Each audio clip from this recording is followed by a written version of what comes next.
arıyı arayan ananın ağlısı edene Allah'a yügeni yüksatan yüktevge katen tuğma Eriyahsa kendini yügeni Genete takip evine Kıradı gıdara düşterin Kırıklı karenin sevmede Oğurda Allah'a Amıldın eseda ruhuya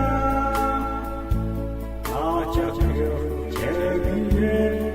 gidiyor Salgının dünyanın aslına Oğurda Allah'a Amıldın eseda ruhuya Açakıyor çevriye gidiyor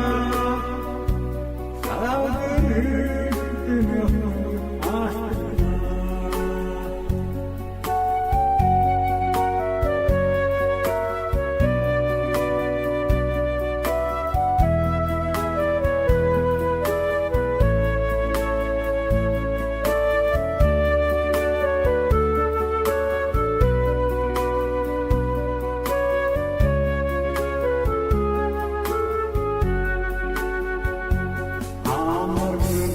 Ardıydı arayan